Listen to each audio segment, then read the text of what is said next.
And to that note, yeah, I know you watched the rest of SmackDown. I can't imagine you got much to say on it. I'm sorry. I didn't expect you to.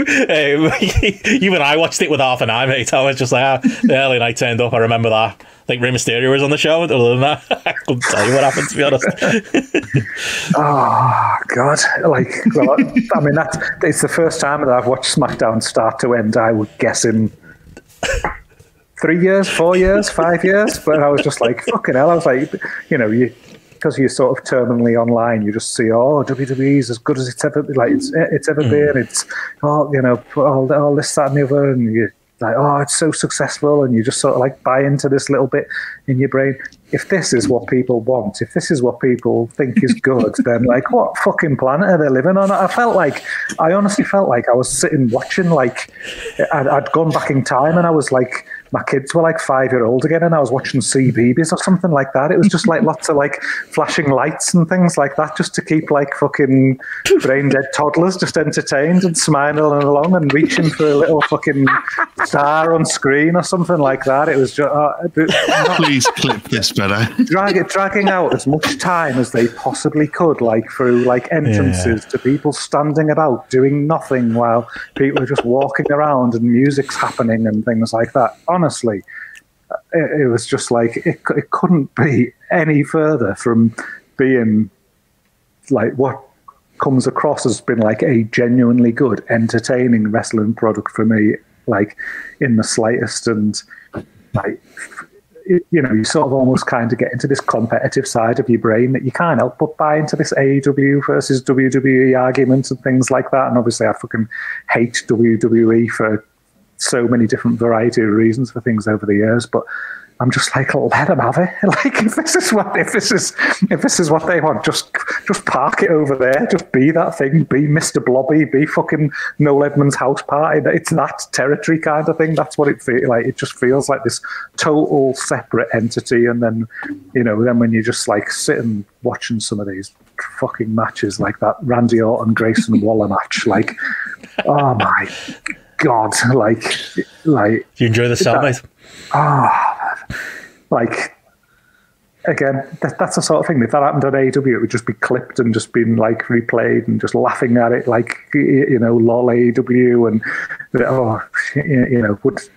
It just looked absolutely fucking awful. But that's just not even half of it. It's just the fucking characters. It's just the Grayson Waller. It's just the like Austin Theory. Just them guys and their present. just them. Their whole presentation. Their look and feel. They're just cartoon characters for children, kind of thing. It's just. It's. I know it was always like the thing leveled at WWE back in the 90s, but they're not even cartoon characters like a Hacksaw Jim Duggan or a Tugboat or something who's got a bit of fucking charm and like something about them. They're just these.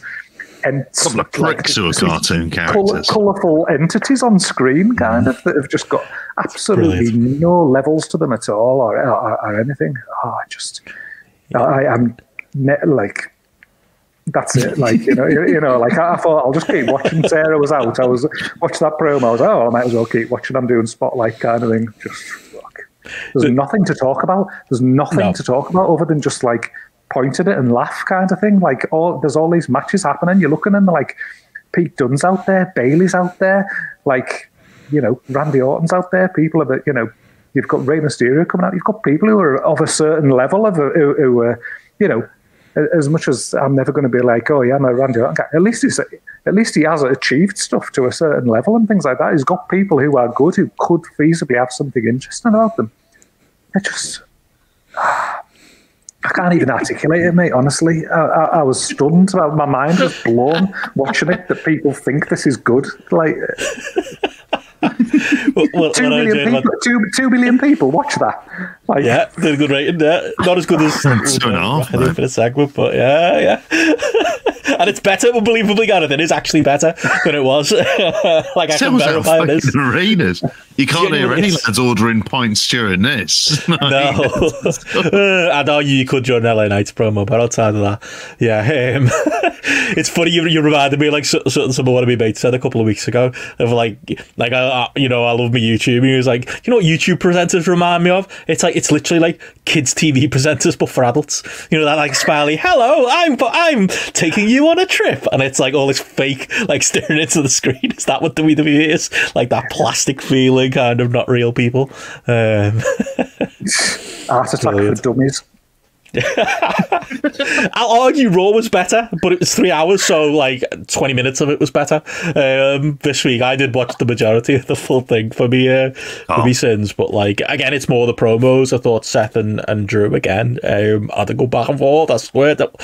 I hope you tune in at the right week at some point, Gareth, and like, you know, that Drew, we might have this Punk stuff. He's been very good, to the point where you kind of started to, the crowd were chanting CM Punk, so we kind of went down an alley having a go at Punk, and Seth Rollins in his like beta I'm Seth Rollins whiny voice out to shout like, pay attention to me, you should be talking to me, and it's like, oh, that was a shoot. That he was pissed off there that Drew had gone in on Punk when they're trying to build their match, but it was over. It went full Eric Cartman there by the sounds of it. What he sounds like. But yeah, and the Uso versus Uso thing, like, again, at some point before Mania, I'm sure we'll have Matty on a spotlight. He'll have to defend that to me, because it makes even like the poor journos out there who have to do Raw review podcasts, you know, they don't have a choice in the matter. You know, we can riff on it and talk about the highlights, but those lads who sit through 3 hour Raws and break down every segment of it, none of them can make sense of what's going on with the Usos. None of them can make sense of, hang on, didn't Jimmy leave first, and then Jay left, and then Jimmy left? Like, hang on, this promo makes no sense, because Jimmy's mad at Jay for being the one to leave. And it's like, yeah, for all that talk of there being like a story, yeah, they don't know the story. They're on screen saying things that literally didn't happen. That literally make no sense if you're invested and you pay attention. And again, the people who pay attention should be more angry than we are about this. We're just bemused onlookers, aren't we, on the outside? But I'm sure I'll get a detailed response once that 11-hour flight is over and a certain somebody has finished listening to this. Mate, that's what I'm fucking living for. Is for when he comes back in, just to see his reaction to this.